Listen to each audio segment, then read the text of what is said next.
नमस्कार, संकल्प न्यूज में आपका स्वागत है। मैं हूं आलोक शर्मा। आइए नजर डालते हैं आज की मुख्य खबरों पर।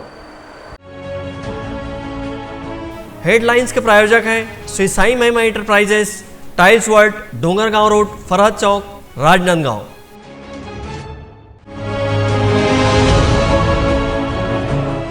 नवरात्रि की हुई शुरुआत, लेकिन डोंगरगढ़ में नहीं हुआ मेले का आयोजन।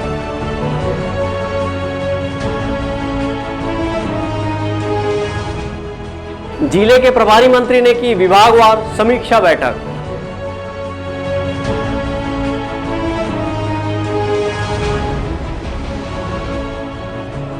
नाबालिग के अपहरण के आरोपियों को पुलिस ने पकड़ा।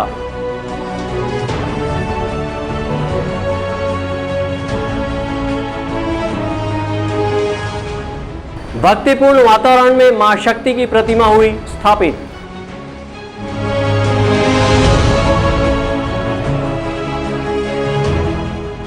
छुईकदान क्षेत्र में शुरू हुआ बसों का संचालन।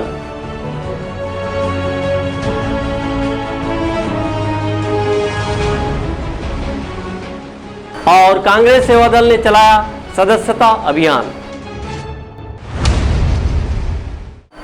अब खबरें विस्तार से। छत्तीसगढ़ राज्य के धर्मनगरी डोंगरगढ़ में विश्व प्रसिद्ध शक्तिपीठ मां बमलेश्वरी देवी के दरबार में इस वर्ष कुंवार नवरात्रि का पर्व सादगी से मनाया जा रहा है। इस वर्ष कोरोना संक्रमण के चलते भक्तों को दर्शन करने पाबंदी लगाई गई है। डोंगरगढ़ में 17 अक्टूबर से शुरू हो रही नवरात्रि पर्व पर श्रद्धालु डोंगरगढ़ स्थित मां बमलेश्वरी के ऑनलाइन दर्शन का लाभ प्राप्त कर सकेंगे। कोरोना संक्रमण के चलते इस बार श्रद्धालुओं को माता के दर्शन की पाबंदी की गई है। इसी तरह यह नवरात्रि के दौरान लगने वाले मेले को स्थगित कर दिया गया है। ट्रस्ट समिति के मंत्री नवनीत तिवारी ने बताया कि मंदिर में ज्योति कलश की स्थापना एवं पूजा पाठ मंदिर ट्रस्ट समिति के द्वारा किया जाएगा और भक्त माता का दर्शन ऑनलाइन कर सकेंगे। इस बार ऊपर मंदिर में 4500, नीचे मंदिर में 600 और शीतला मंदिर में 31 ज्योति कलश की स्थापना की गई है। मां बमलेश्वरी देवी का कुंवार नवरात्रि पर्व 17 अक्टूबर से 25 अक्टूबर तक मनाया जाएगा, जिसमें ऊपर मंदिर में लगभग 4500 ज्योति कलश प्रज्वलित होंगे और नीचे मंदिर में 601 ज्योति कलश प्रज्वलित होंगे और शीतला माता के मंदिर में 31 ज्योति कलश प्रज्वलित होंगे, जिसमें पूरी नवरात्रि में माता जी का विशेष अभिषेक श्रृंगार जो है वो एकम से लेके विसर्जन तक होगा और जिसमें विधि विधान से सतचंडी यज्ञ जो है आने वाले भक्तजनों के लिए और माता की विशेष श्रद्धा जो है जिन भक्तों पर रहती है उनकी सुख शांति समृद्धि के लिए मंदिर ट्रस्ट के द्वारा यज्ञ जो है वो कराया जाता है। और प्रशासन की तरफ से इस समय कोरोना संक्रमण को देखते हुए यहाँ पे मेला स्थगित किया गया है जो नगर पालिका के द्वारा लगाया जाता है, लेकिन मंदिर परिसर में जो धार्मिक अनुष्ठान यज्ञ और ज्योति कलश की देखरेख और बाकी व्यवस्था जो है वो होगी, लेकिन दर्शनार्थियों का भी जो है वो दर्शन जो है वो उस समय प्रतिबंधित रहेगा। ऐसी स्थिति में मंदिर ट्रस्ट के द्वारा जो है सभी भक्तों के लिए bamleswari.org में जो है वो लाइव दर्शन जो है उसमें कर सकते हैं और जो आरती होती है दोनों समय की वो आरती उनको सुनाई देगी, प्रातः और संध्या आरती जो होती है वो। और लाइव दर्शन जो है हमेशा जब से मंदिर खुलेगा और जब तक मंदिर का पट बंद होगा तब तक वो लाइव दर्शन जो है अपने उस पोर्टल से कर सकते हैं। पुलिस प्रशासन के द्वारा कोरोना महामारी को देखते हुए दूसरे राज्यों से आने वाले दर्शनार्थियों के मद्देनज़र जगह जगह बैरिकेड लगा दिया गया है। पूरे 9 दिनों तक यहाँ आने वाले दर्शनार्थियों के लिए पाबंदी लगा दी गई है। पुलिस प्रशासन ने डोंगरगढ़ से 20 किलोमीटर दूर अंजोरा रोड, बाग नदी रोड में चेक पोस्ट लगाकर जवानों की तैनाती कर दी है और श्रद्धालुओं को वापस जाने की समझाइश दी जा रही है। कोरोना महामारी को देखते हुए इस बार नवरात्रि मेला स्थगित की गई है। पुलिस प्रशासन द्वारा 3 लेयर में सुरक्षा व्यवस्था किया गया है। एक आउटर कार्डन रहेगा जिसमें बाहर से आने वाली पब्लिक है जो महाराष्ट्र या फिर छत्तीसगढ़ के अन्य ज़िलों से आएंगी, उनके लिए तुमड़ी बोर्ड, अंजोरा, बाग नदी, बोर तालाब और खैरागढ़ नाका जो है उसमें सुरक्षा व्यवस्था लगाई गई है। उसके अलावा जो मंदिर परिसर है, ऊपर मंदिर और नीचे मंदिर, वहाँ पर भी बल लगाया गया है। इसके अलावा जैसे मुरमुंदा है, चिचोला है, यहाँ पर भी पुलिस बल लगाई गई है। सुरक्षा के व्यापक प्रबंध किए गए हैं पुलिस द्वारा। उल्लेखनीय है कि राजनांदगांव जिले के डोंगरगढ़ में गगनचुंबी पहाड़ी पर विराजित है मां बमलेश्वरी देवी का मंदिर, जहां प्रतिवर्ष नवरात्रि पर्व के दौरान मेला लगता है और लाखों की संख्या में श्रद्धालु यहां माता के दर्शन का लाभ प्राप्त करते हैं। लेकिन इस बार कोरोना संक्रमण के चलते श्रद्धालुओं को मंदिर दर्शन के लिए प्रशासन द्वारा पाबंदी की गई है। नवरात्रि पर्व के दौरान माता के भक्त सुबह मंदिर का पट खुलने के समय से लेकर मंदिर के पट बंद होने तक माता के दर्शन ऑनलाइन कर सकेंगे, जिसकी सुविधा मंदिर ट्रस्ट के द्वारा की गई है। मंदिर समिति द्वारा ही हवन पूजन किया जाएगा। सचिन जामोलकर के साथ महेंद्र शर्मा, संकल्प न्यूज़। मां शक्ति की आराधना का पर्व शारदीय नवरात्र आज से शुरू हो गया है। राजनांदगांव जिले के देवी मंदिरों में भक्तों का तांता लगा हुआ है। 17 से 25 अक्टूबर तक चलने वाले इस नवरात्रि पर्व में कोरोना काल के चलते खास इंतजाम किए गए हैं। राजनांदगांव शहर के मां पाताल भैरवी मंदिर में हैंड सैनिटाइजर की व्यवस्था की गई है, तो वहीं भक्तों को मास्क लगाकर आने की अनिवार्यता रखी गई है। राजनांदगांव शहर के सिद्ध शक्तिपीठ मां पाताल भैरवी मंदिर में कोरोना काल की वजह से भक्तों के सुरक्षात्मक तैयारियों के बीच नवरात्र प्रारंभ हो गया है। प्रतिवर्ष नवरात्र के अवसर पर मां पाताल भैरवी मंदिर में छत्तीसगढ़ सहित भारत के विभिन्न राज्यों से भक्तगण यहां मां के दर्शन के लिए पहुंचे थे, लेकिन इस वर्ष कोरोना को देखते हुए मंदिर समिति के द्वारा विभिन्न माध्यमों से अपील की गई है कि मंदिर परिसर में बच्चे और बुजुर्गों को साथ न लाएं। मंदिर समिति ने यहाँ भंडारा व प्रसादी वितरण को भी शासन के गाइडलाइन के अनुसार प्रतिबंधित किया हुआ है। वहीं शरद पूर्णिमा के अवसर पर स्वास्थ्य दमा के लिए बांटी जाने वाली जड़ी बूटी युक्त खीर का वितरण किया जाता था। मंदिर ने इस वर्ष शरद पूर्णिमा के अवसर पर खीर वितरण को भी स्थगित कर दिया है। मंदिर समिति के सचिव गणेश प्रसाद शर्मा का कहना है कि मंदिर में श्रद्धालुओं के द्वारा 1550 मनोकामना ज्योति कलशों की स्थापना की गई है। शारदीय नवरात्रि पर्व आज 17 अक्टूबर से 25 अक्टूबर तक यहाँ संचालित है। आज इसका एकम प्रथम दिवस है। द्वितीय पंचमी 21 अक्टूबर को, अष्टमी महावन 24 अक्टूबर को और 25 अक्टूबर को नवरात्र दुर्गा नवमी में ज्योत विसर्जन का कार्यक्रम है। कोरोना काल को देखते हुए हमने लगातार यही प्रयास किया है कि शासन और प्रशासन की जो गाइडलाइन है उसका हम पालन करते हुए सभी श्रद्धालुओं को सुरक्षित रखने के साथ साथ अपने कार्यकर्ताओं को, समिति के सदस्यों को और अन्य लोगों को भी सुरक्षित रहे, इस बात का हम विशेष ध्यान देते हुए सैनिटाइजर बाकायदा कर रहे हैं। शासन प्रशासन और नगर निगम से लगातार हम सहयोग की अपेक्षा भी कर रहे हैं, मांग भी रहे हैं, पत्र व्यवहार भी कर रहे हैं। इसके अलावा बनते कोशिश हम यही कह रहे हैं कि बच्चों को श्रद्धालु लेके ना आए, ना बुजुर्ग आए, और श्रद्धालु आ भी रहें तो वो भी स्वयं ये सोच के आए कि यह मंदिर अब उस अभी वर्तमान स्थिति ज्योति कलश की स्थापना की गई है। अभी तक के लगभग 1550 के आसपास ज्योति कलश हो चुकी है। हालांकि उसकी भी व्यवस्था कर रहे हैं, शासन प्रशासन के गाइडलाइन के अंतर्गत वो भी व्यवस्था की जा रही है। इस बार 30 अक्टूबर को शरद पूर्णिमा महोत्सव पड़ रहा है। यह शरद पूर्णिमा महोत्सव यहाँ पूरे छत्तीसगढ़ के साथ देश भर में एक प्रसिद्ध जड़ी बूटी से खीर प्रसाद निर्माण कर स्वास्थ्य दमा सीमा पीड़ितों को दी जाती थी, लेकिन इस समय कोरोना काल को देखते हुए समिति ने निर्णय लिया गया है कि यह आयोजन इस वर्ष नहीं किया जाएगा। स्वाभाविक बात है, माता के दर्शन तो आनंद विभोर कर देता है और ऊपर से नवरात्रि का पर्व, इस अपने शारदीय नवरात्रि के पर्व में जो कि माता के मंदिर में भक्त लोग भी आ रहे हैं, अनुशासित तरीके से बढ़िया माता का दर्शन भी कर रहे हैं और आनंदित भी हो रहे हैं, आशीर्वाद भी प्राप्त हो रहे हैं। नवरात्रि के प्रथम दिवस यहाँ छत्तीसगढ़ के विभिन्न जिलों से भी दर्शनार्थी मां पाताल भैरवी के दर्शन के लिए पहुँचे, जहाँ उन्होंने अपने परिवार के सुख समृद्धि की कामना भी की। वहीं श्रद्धालुओं के द्वारा यहाँ पर मनोकामना ज्योति कलशों की स्थापना भी करवाई गई है। जी ये बहुत बड़ी सौभाग्य की बात है हमारे लिए, क्योंकि अभी को जहाँ तक सबको पता है कि कोरोना महामारी के चलते घर से निकलना ही इतना मुश्किल हो चुका है, लेकिन माता की कृपा से आज हम ज्योति कलश की स्थापना करने यहाँ आए हैं। माँ के भैरवी माँ के मैं दर्शन करे बर आए हम और बाल गोपाल आनंद रख माँ भवानी तो यही भीख मंगत हमें बस। राजनांदगांव शहर के मां पाताल भैरवी मंदिर के पाताल लोक में मां पाताल भैरवी की प्रतिमा स्थापित है, तो वहीं भूलोक में राज राजेश्वरी, त्रिपुर सुंदरी, 10 महाविद्या, की प्रतिमाएं स्थापित की गई है। वहीं मंदिर के आकाशलोक में भगवान भोलेनाथ की प्रतिमा के इर्द गिर्द 12 ज्योतिर्लिंग स्थापित है।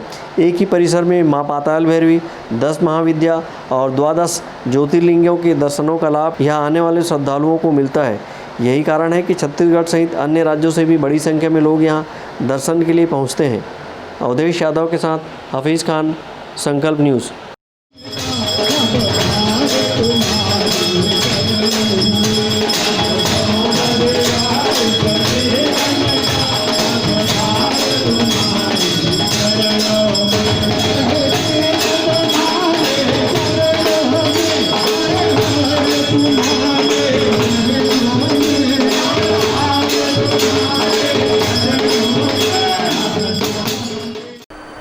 प्रदेश के वन मंत्री एवं राजनांदगांव जिले के प्रभारी मंत्री मोहम्मद अकबर ने कलेक्टर सभागार में डीएमएफ एवं विभागीय कार्यों की समीक्षा बैठक ली। इस दौरान कोरोना संक्रमण के रोकथाम एवं बचाव के लिए किए जा रहे प्रयासों की जानकारी भी ली।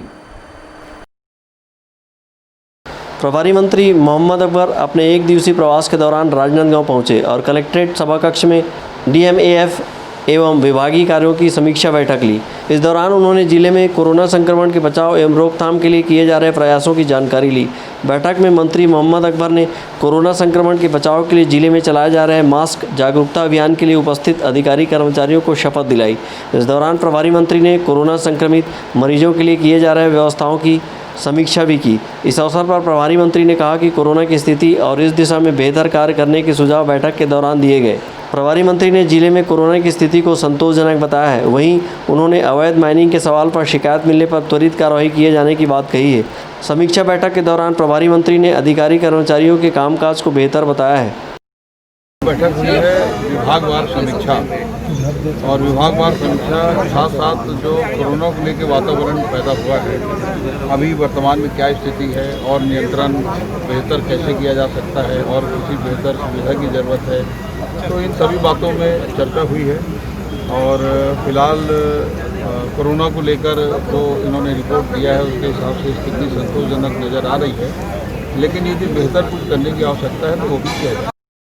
विभागवार योजनाओं की समीक्षा करने पहुंचे प्रभारी मंत्री ने राज्य सरकार की नरवा, गरवा, घुरवा और बाड़ी योजना के तहत किए जा रहे कार्यों की समीक्षा की। मंत्री मोहम्मद अकबर ने आश्रम छात्रावासों में शौचालय, पेयजल व्यवस्था, सुपोषण अभियान, हाट बाजार, क्लिनिक के लिए प्रस्तावित बनाने निर्देशित किया है। उन्होंने सभी विभाग के अधिकारियों को राज्य सरकार की प्राथमिकताओं के आधार पर जिले की ज़रूरत के अनुरूप डीएमएफ से राशि स्वीकृत कराने प्रस्ताव बनाने के निर्देश दिए हैं। अवधेश यादव और परवानंद रजक के साथ हफीज़ खान, संकल्प न्यूज़। शारदीय नवरात्रि के अवसर पर राजनांदगांव शहर सहित जिले के विभिन्न सेवा पंडालों में भक्तों ने श्रद्धा भाव के साथ मां दुर्गा काली की प्रतिमा स्थापित की है। नवरात्र के 9 दिनों तक मां शक्ति की आराधना की जाती है। वहीं विभिन्न सेवा पंडालों में मां दुर्गा, काली और सरस्वती की प्रतिमा स्थापित की जाती है। प्रतिमा स्थापना के लिए भक्तगण आज मां शक्ति की प्रतिमा लेने पहुंचे। इस दौरान सेवा भजनों के बीच विभिन्न संसाधनों के माध्यम से मां शक्ति की प्रतिमा को ले जाकर सेवा पंडालों में स्थापित किया गया। प्रतिमा स्थापना के लिए ले जाते हुए भक्तों ने मां शक्ति का जयकारा भी लगाया। नवरात्रि का पर्व 17 अक्टूबर से 25 अक्टूबर तक भक्तिपूर्ण वातावरण में मनाया जा रहा है। मनोज देवांगन के साथ हफीज़ खान, संकल्प न्यूज़। छुईखदान में कोरोना संक्रमण और लॉकडाउन के चलते बंद हुआ बस संचालन लगभग 8 माह के अंतराल के बाद फिर से शुरू कर दिया गया है। हालांकि शुरुआती दौर में बस संचालकों को औसत से कम सवारी मिल पा रही है। छुईखदान क्षेत्र में शासन के निर्देश के बाद अब कुछ मार्गों पर बसों का संचालन शुरू हो गया है, जिससे सड़कों की रौनक बढ़ने लगी है। बढ़ते कोरोना संक्रमण और लॉकडाउन के चलते विगत 4-5 माह से बसों के पहिए थमे हुए थे, जिसके चलते रोजी रोजगार करने वाले सहित डेली यात्रा करने वाले यात्रियों को परेशानी उठानी पड़ रही थी। लेकिन अब शासन के गाइडलाइन का पालन करते हुए बसों का संचालन पुनः शुरू हो गया है, जिससे यात्रियों को बस में सफ़र करने की सुविधा मिल रही है। फिलहाल कुछ मार्गों में ही बस का संचालन किया जा रहा है। अभी राजनांदगांव से कवर्धा और राजनांदगांव से बकरकट्टा मार्गों पर बसों का संचालन शुरू कर दिया गया है, जिससे यात्रियों ने राहत की सांस ली है। वहीं दूसरी ओर बसों का संचालन शुरू होने से बस चालक, परिचालक, हमाल, मुंशी, बस स्टैंड में लगे दुकानदारों को भी राहत मिली है।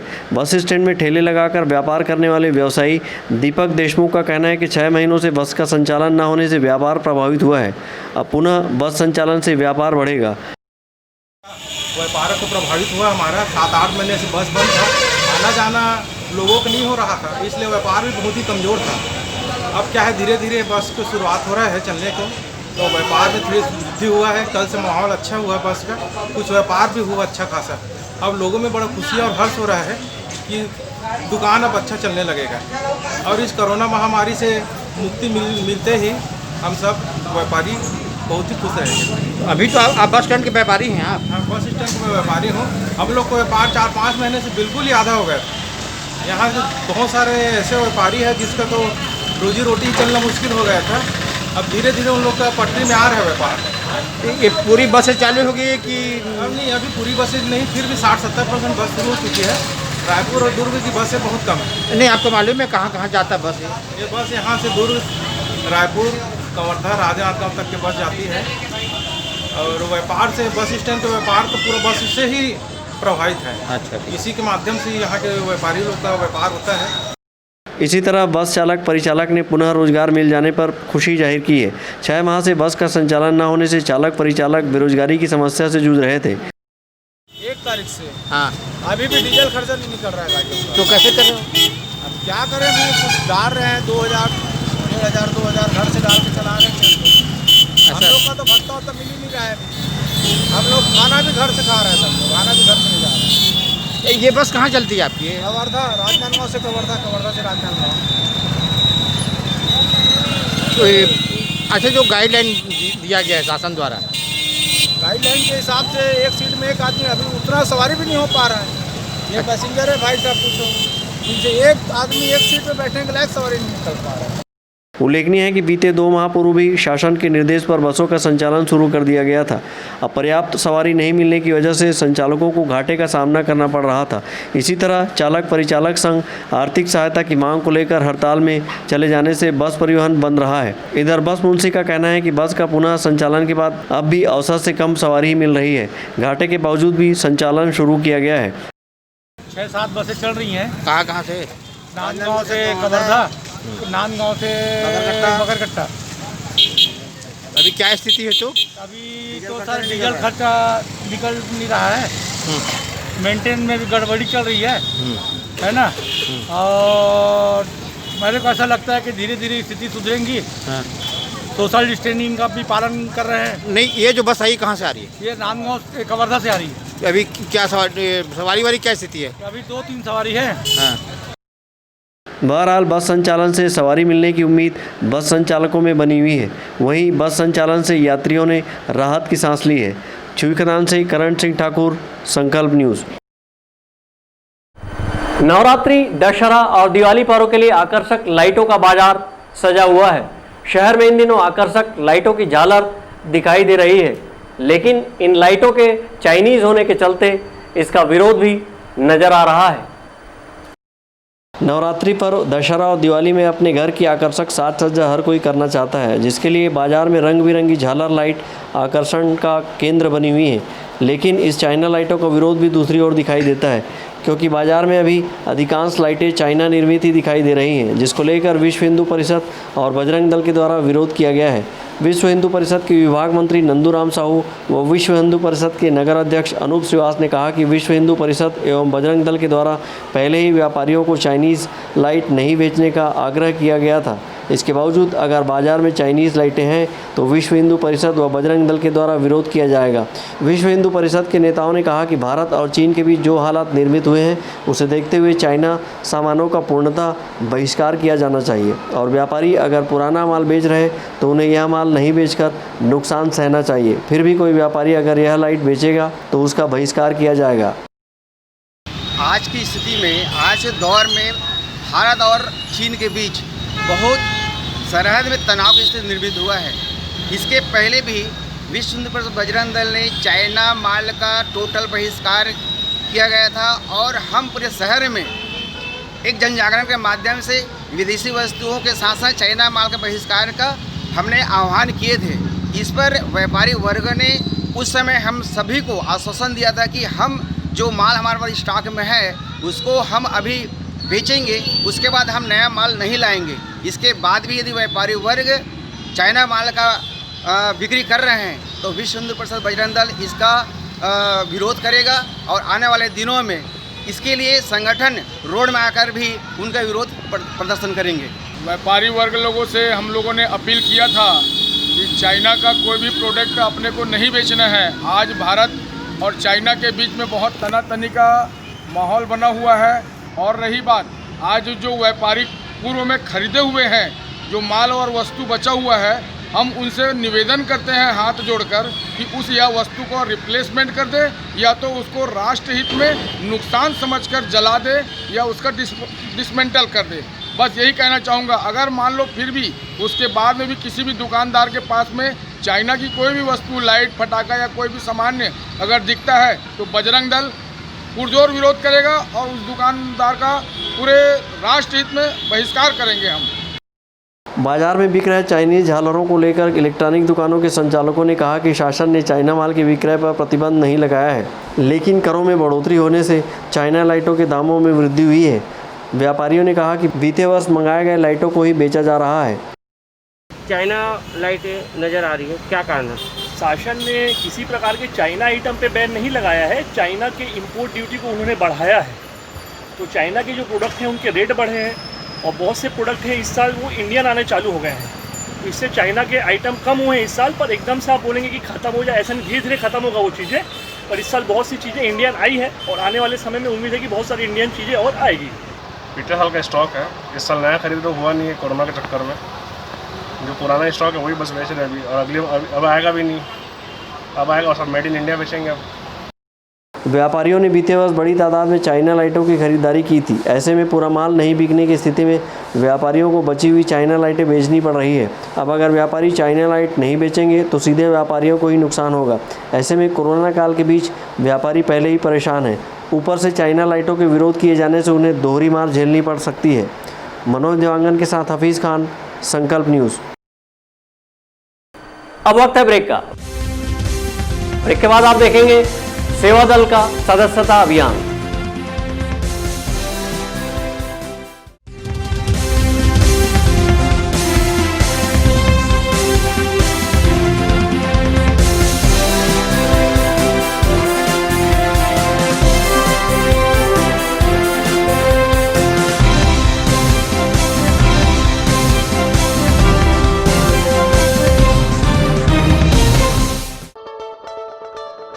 सोनी सेल्स एंड सर्विसेज, जहां आप पाएंगे सभी लीडिंग ब्रांड्स के आरओ वाटर प्यूरिफायर जैसे Kent, Havells, Livpure, Aquaguard, साथ ही कमर्शियल वाटर प्यूरिफायर आपके ऑफिस, अस्पताल एवं बैंकों के लिए उपयोगी।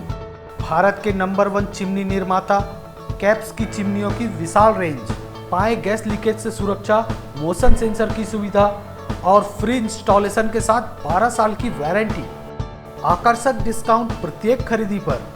सभी वाटर प्यूरिफायर व चिमनियों की सर्विस दी जाती है। Sony sales and services, Mahamaya Chowk के पास, VIP रोड, राजनांदगांव। अपने घर, ऑफिस और शोरूम को दीजिए नया लुक हमारे साथ Shri Sai Mahima enterprises tiles world. Flooring, tiling और सैनिटरी वेयर का नवीनतम शोरूम, मन भावन और दिल को छू लेने वाली टाइल्स का एक्सक्लूसिव कलेक्शन, सभी ब्रांडेड कंपनियों के granite, Italian marble, designer tiles, wooden flooring के साथ ढेरों स्टाइलिश प्रोडक्ट्स, किचन सिंक और बाथरूम एक्सेसरीज की विशाल रेंज अब आपकी पहुंच में। Shri Sai Mahima enterprises tiles world and Pataka mall, Farhad Chowk, Dongargaon road, Rajnandgaon. Call 9009757412 और 9994574412। आपके सपने के आशियाने को साकार करता सिवांश टाइल्स एवं ग्रेनाइट, टाइल्स, ग्रेनाइट एवं मार्बल का mega showroom. Johnson, AGL, Kajaria जैसे सभी नामी कंपनियों के अधिकृत विक्रेता। टाइल्स, मार्बल एवं सैनिटरी वेयर्स की विशाल रेंज सबसे कम कीमत पर। हमारे यहाँ नल फिटिंग और पाइप फिटिंग की सुविधा उपलब्ध है। आप सभी के प्यार और सहयोग से सफलतम दूसरे वर्ष में अग्रसर शिवांश टाइल्स एवं ग्रेनाइट, शहर से मात्र 2 किलोमीटर दूर, नवागांव बाबू टोला फटाका दुकान के बाजू, डोंगरगढ़ रोड, राजनांदगांव। जब बात हो आपके लुक की, जब बात हो लेटेस्ट फैशन की, तब आता है सिर्फ एक नाम, त्रिपदा फैशन। संपूर्ण पारिवारिक वस्त्र केंद्र, आधुनिक एवं डिजाइनर वस्त्रों के लिए राजनांदगांव का सबसे भव्य शोरूम। सभी लीडिंग ब्रांड्स के फॉर्मल वेयर एवं पार्टी वेयर ड्रेसेस। इस वैवाहिक सीजन आपके लिए है खास ब्राइडल वेयर, कोट सूट और sherwani, designer saris, daily wear एवं party wear collection, bridal lehenga, chunni और लाचा की एक्सक्लूसिव रेंज, फॉर्मल वेयर में जीन्स, शर्ट, कैजुअल का नया कलेक्शन, किड्स वेयर का सबसे लेटेस्ट कलेक्शन आप हमारे यहाँ पाएंगे। Designer salwar suit, latest fashion की कुर्तियाँ, वेस्टर्न टॉप एवं जीन्स, आपके परिवार के लिए विंटर जैकेट खास रेंज में। अब सबकी नजर होगी आप पर, क्योंकि अब राजनांदगांव में फैशन का दूसरा नाम है त्रिपदा फैशन, जयस्तंभ चौक, राजनांदगांव।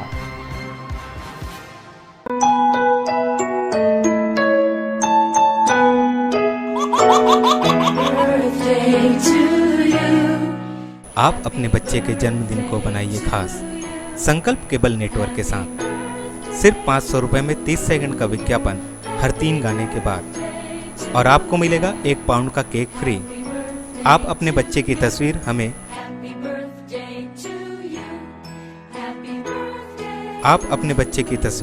हमें व्हाट्सएप के इन नंबरों पर भेज सकते हैं।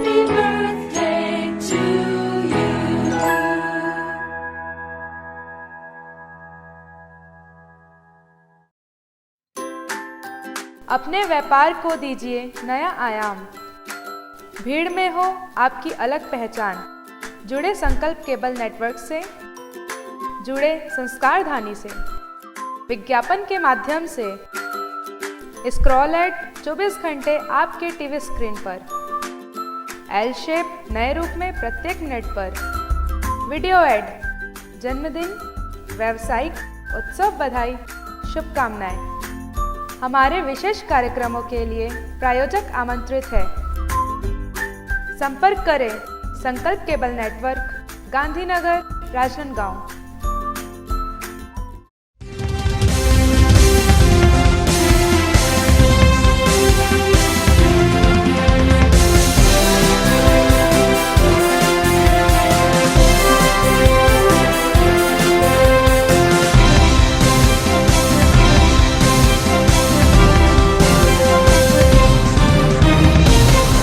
ब्रेक के बाद आपका स्वागत है। कांग्रेस पार्टी संगठन को और मजबूत करने के लिए कांग्रेस सेवा दल डोंगरगढ़ में सदस्यता अभियान चलाया गया है। इस मौके पर प्रदेश सेवा दल अध्यक्ष अरविंद ताम्रकार उपस्थित थे। प्रदेश कांग्रेस सेवा दल के निर्देशानुसार डोंगरगांव में संगठन को मजबूती प्रदान करने के साथ ही सेवा दल में ज़्यादा से ज़्यादा लोगों को जोड़ने के उद्देश्य से जिला स्तरीय सेवा दल सदस्य अभियान के साथ बैठक का आयोजन किया गया, जिसमें प्रमुख रूप से छत्तीसगढ़ प्रदेश सेवा दल के प्रदेश अध्यक्ष अरविंद ताम्रकार उपस्थित थे। बैठक में सेवा दल में ज़्यादा से ज़्यादा सदस्यता दिलाने और बूथ लेवल पर संगठन को मजबूती प्रदान करने का बल दिया गया। वहीं सभी ब्लॉक से ब्लॉक अध्यक्ष उपस्थित होने के निर्देश दिया गया था, लेकिन जिला स्तरीय मीटिंग होने के बाद भी सेवा दल सदस्यों की उपस्थिति नगण्य रही। वहीं अंदरूनी पद प्रतिष्ठा गुटबाजी की सुगबुगाहट देखने को मिल रही थी, तो कहीं कार्यकर्ता नाराज नजर आए, जिसके चलते सदस्यों कार्यकर्ताओं की उपस्थिति जिला स्तरीय मीटिंग की अपेक्षा बहुत कम रही। सेवा दल के प्रदेश अध्यक्ष अरविंद ताम्रकार ने सेवा दल में अधिक से अधिक लोगों को जोड़ने का बल दिया और प्रदेश सरकार की योजनाओं को गांव के अंतिम छोर में बैठे व्यक्ति तक लाभ पहुंचाने सेवा दल के सदस्यों से कहा।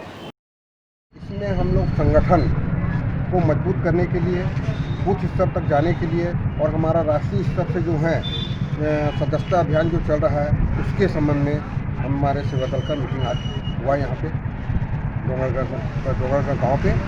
तो इसमें हमारे सभी कार्यकर्ता उपस्थित थे और हमारे संगठन में जो है हम बूथ स्तर तक जो है कांग्रेस सेवा दल का गठन चालू कर दिए हैं। इसमें हमारे सभी कार्यकर्ता बहुत आगे बढ़ के काम कर रहे हैं। बैठक में पार्टी संगठन को मजबूत करने कई अहम फैसले लिए गए। डोंगरगढ़ से सचिन जामुलकर, संकल्प न्यूज़। बीते शनिवार की रात लगभग 9:30 बजे सोमनी थाना क्षेत्र के ग्राम देवादा स्थित उड़ता पंजाब ढाबा से ढाबा संचालक के 16 वर्षीय नाबालिग पुत्र के अपहरण के मामले में पुलिस ने 3 आरोपियों को गिरफ्तार किया है। राजनांदगांव जिले के सोमनी थाना क्षेत्र के अंतर्गत बीते 10 अक्टूबर को उड़ता पंजाब ढाबा से 16 वर्षीय नाबालिग का अपहरण कर लिया गया था। इसके बाद अपहरणकर्ताओं ने बालक को नागपुर में छोड़ा था। मोबाइल लोकेशन ट्रेस कर पुलिस महाराष्ट्र पहुंची और साकोली क्षेत्र से बालक को सकुशल कब्जे में लेकर राजनांदगांव ले आई और उसके माता पिता को सौंपा। इसके बाद पुलिस अपहरणकर्ताओं की तलाश में जुटी हुई थी। इस दौरान पुलिस ने इस अपहरण में शामिल 3 आरोपियों को गिरफ्तार किया। राजनांदगांव पुलिस अधीक्षक डी श्रवण ने बताया कि 16 वर्षीय नाबालिग बालक का अपहरण उसके पिता बलजीत सिंह के परिचितों ने IPL क्रिकेट मैच के लेन देन के चलते किया था। पुलिस अधीक्षक ने कहा कि नाबालिग बालक का पिता बलजीत सिंह IPL का एक बुकी है और लगभग 25 से 30 लाख रुपए इस क्रिकेट मैच के सट्टे का उस पर बकाया था, जिसकी वजह से आरोपियों ने उसके पुत्र का अपहरण किया और उससे 50 लाख रुपए की मांग की थी। जहाँ पे एक नाबालिग लड़का 16 साल का लड़का का अपहरण का मामले में आज हम लोग 3 लोगों को गिरफ्तार किया है। तो उसके अंतर्गत एक लल्लू और एक चंदन और एक रिंकू बोलते हुए 3 लोगों का हम लोग गिरफ्तारी में लिया है। लल्लू को कल हम लोग रिमांड में भेजा है और बाकी लोगों को 2 लोगों को रिमांड में आज भेज रहे हैं। साथ ही साथ जो है बाकी लोगों का जो अन्य आरोपी है उनके ऊपर हम लोग पता तलाश जारी है और बहुत जल्द बाकी लोगों को भी हम लोग गिरफ्त में लिया जाएगा। सर कितने फिरौती की मांग की थी? यहाँ पे इन लोगों का IPL बेटिंग के अंतर्गत इसका लेन देन का मामला है, जिसमें आरोपी का पिताजी का जो प्रार्थी है, जो बालक है, बालक का पिताजी भी एक बुकी के रूप में काम करता था, जो इसके इन लोगों से वो लगभग 50 लाख रुपए का उसके जो ट्रांसैक्शन के अंतर्गत वो नहीं दे पा रहा था, उसी के अंतर्गत उसका बच्चे को अपहरण करने का मामला सामने आया था। लगभग अभी 6 से 7 लोग और भी शामिल होने का संभावना बन रहा है। अभी विवेचना में बाकी का भी उसका खुलासा बाद में जब गिरफ्त में आ जाएगा उसको आपको। पुलिस ने अपनी साइबर टीम की मदद से आरोपियों की तलाश शुरू की और भिलाई से लल्लू उर्फ ज्ञानेंद्र प्रताप सिंह, ग्राम ओगर, बिहार से चंदन कुमार गुप्ता और मध्य प्रदेश के रीवा से सुनील उर्फ रिंकू तिवारी को गिरफ्तार कर रिमांड में भेजा है। वहीं पुलिस इन आरोपियों की निशानदेही पर अपहरण कांड में शामिल अन्य आरोपियों की तलाश में जुटी हुई है। पुलिस के अनुसार इस अपहरण कांड को 7 से 8 आरोपियों ने मिलकर अंजाम दिया है। वहीं इन आरोपियों के मिल जाने से पुलिस अब IPL सट्टे के कारोबार में शामिल होने के मामले में भी कार्रवाई करेगी, जिसमें नाबालिग के पिता पर भी कार्रवाई की जाएगी। बहरहाल पुलिस बाकी के फरार आरोपियों के संभावित ठिकानों में दबिश दे रही है। अवधेश यादव के साथ हफीज़ खान, संकल्प न्यूज़।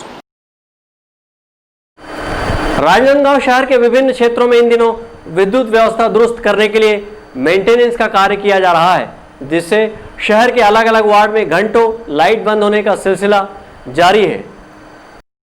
विद्युत विभाग द्वारा बारिश से पूर्व और बारिश के बाद बिजली व्यवस्था दुरुस्त रखने के लिए मेंटेनेंस का कार्य किया जाता है, क्योंकि बरसात के दिनों में पेड़ पौधों के बढ़ने से वह विद्युत तारों तक आ जाते हैं। ऐसे में पेड़ पौधों की शाखाओं से कटाई छटाई के साथ ही ट्रांसफार्मर मरम्मत किया जाता है। दीपावली से पूर्व किए जाने वाले मेंटेनेंस की वजह से दीपावली में नगर व घरों में रोशनी पर्याप्त बनी रहती है।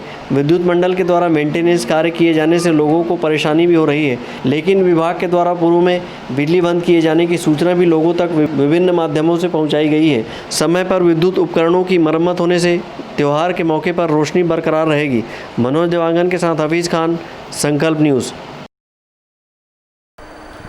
घर से बाहर निकलने पर मास्क लगाइए और स्वस्थ रहिए। आज की खबरों में बस इतना ही। हमें दीजिए इजाजत। नमस्कार।